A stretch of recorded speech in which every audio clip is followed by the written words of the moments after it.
Jauh di Challenger Deep, tempat paling sunyi dan gelap di dasar Lautan Mariana, ada makhluk-makhluk yang tak pernah dilihat manusia biasa.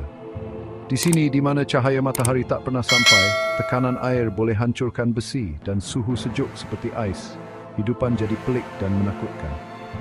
Jom kita teroka jurang maut ini dan jumpa penghuninya yang mengerikan. Kalau berani. Di kedalaman yang hampir tak terjamah, berenanglah pemangsa yang menakutkan, ikan cahaya maut. Hitam seperti malam, ia seakan hilang dalam kegelapan. Tapi ada satu tanda kehadirannya, cahaya merah menakutkan dari siripnya. Cahaya ini dari bakteria adalah umpan maut. Mangsa yang tertarik datang dekat tak sedar bahaya. Sepantas kilat, rahang ikan cahaya maut terbuka, penuh gigi tajam. Mangsa ditelan bulat-bulat, hilang dalam satu tegukan ngeri. Di celah dasar laut yang gelap dan dalam, tersembunyi di antara celah-celah batu karang, hiduplah makhluk yang begitu menakutkan. Kisahnya diceritakan dengan bisikan takut oleh pelaut yang pernah melihatnya. Belut penjerut jiwa. Dengan badan panjang dan keperakan, ia boleh jadi sangat panjang, melilit mangsa dengan cengkaman maut yang tak terlepas. Belut ini dikenal karena kemampuannya untuk membelit mangsa dengan kekuatan yang luar biasa.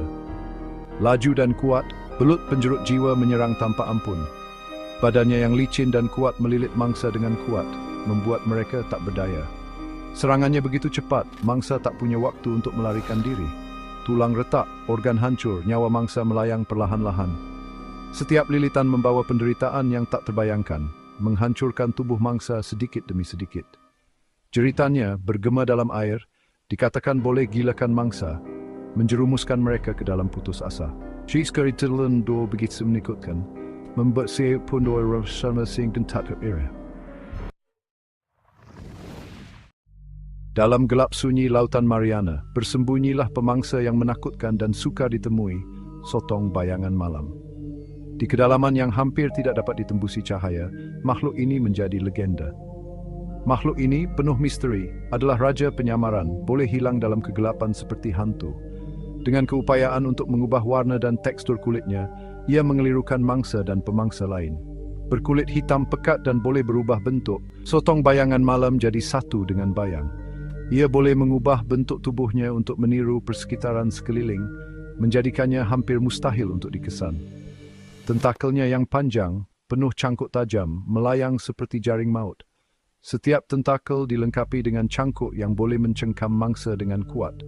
Ia meluncur di air dengan tepat, tentakelnya melilit mangsa sebelum mereka sedar. Gerakannya yang licin dan pantas membuatkan ia sukar untuk dielakkan. Cangkuk tajamnya mencingkum, menusuk daging, menyoik rotsen, resulit melau promises debraya, amadods for. Di dasar Lautan Mariana, tempat kapal karam dan sisa ekspedisi gagal bersepah, tersembunyi rahsia yang menakutkan. Seekor makhluk mengerikan merayap di antara serpihan kapal ketam mayat hidup yang jarang dilihat manusia. Dengan cangkrang pucat seperti hantu dan pergerakan perlahan seperti zombie, ia menakutkan sesiapa yang melihatnya. Ketam mayat hidup makan daging mati yang tenggelam ke dasar laut, menjadikannya pemangsa yang kejam. Sepitnya yang besar dan kuat boleh hancurkan tulang, mengoyak daging dengan ngeri, tanpa belas kasihan.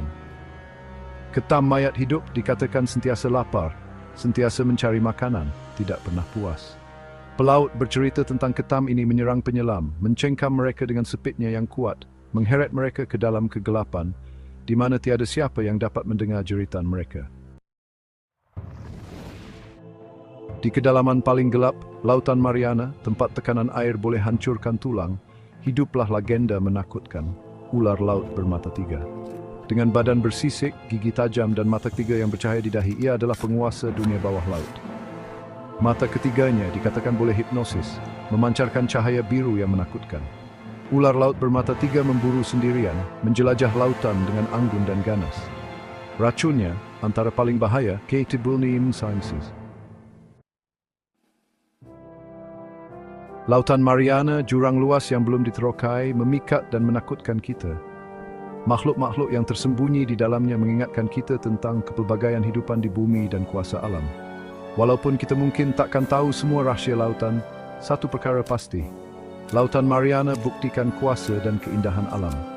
Semoga kita terus teroka dan belajar dari alam, cuba fahami keajaibannya dan lindungi makhluk-makhluknya, walaupun menakutkan.